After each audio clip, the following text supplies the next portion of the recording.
2 ani și jumătate lumea nu iese din turbulențe. Așadar, este timpul să-ți alegi singur lumea. În lumea Siberian Wellness nu am stat pe loc. În acești 2 ani și jumătate, noi am crescut. Ne-am schimbat, am găsit oportunități, am unit oameni și am obținut rezultate foarte tari. Cifra de afacere a Siberian Wellness în 2020 a crescut cu 25%. În 2021 cu 55,7%. Și deja în 4 luni din 2022 cu 33%.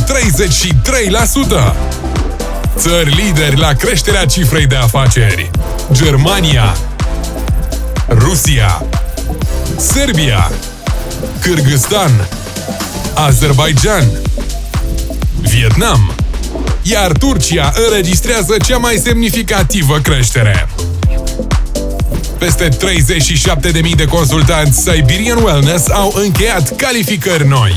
Dintre acestea, 115 calificări de top, 76 Ruby Business Leaders, 24 Platinum Business Leaders, 10 Diamond Business Leaders și 5 Global Business Leaders au primit cheile caselor de lux din Grecia însorită. Cheongui-Kong Chanthikimsung, Vietnam, Elcinia Vuzcugupliugil, Turcia, Pınar Danmez, Turcia, Tamara Ghiceva, Bulgaria, Shahnaz Alieva, Azerbaijan. În ciuda faptului că granițele au fost închise pentru mulți, consultanții Siberian Wellness au continuat să călătorească. În 2 ani, programul de călătorii a adunat 678 de participanți. Și noile mașini de marcă au adăugat libertate și viteză de mișcare. Datorită proiectului auto, în 2020, în fiecare zi, un consultant Siberian Wellness a devenit proprietar de mașină.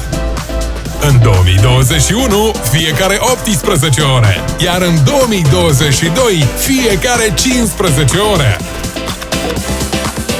În acești 2 ani și jumătate am lansat nu numai produse noi, avem mai multe linii de produse complet noi în sortimentul nostru. Iar multe dintre produsele noastre au câștigat premii naționale și internaționale prestigioase. Cea mai recentă știre: meritele companiei noastre au fost remarcate la Asian Brands Award din Vietnam.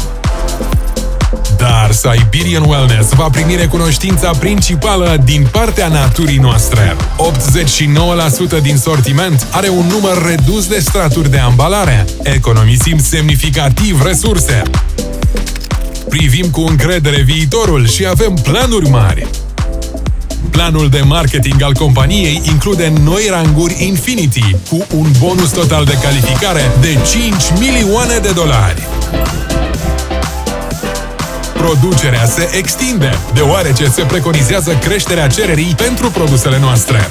Și desigur, ne pasă de viitorul planetei noastre.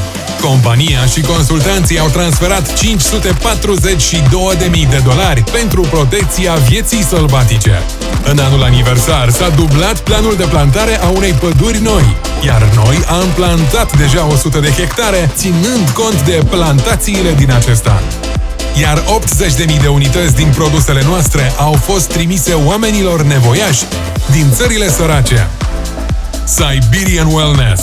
De 2 ani și jumătate ne extindem lumea prosperă, în care nu există loc pentru conflicte și granițe închise. Vrei să fii deasupra zonelor de turbulență? Welcome to Wellness!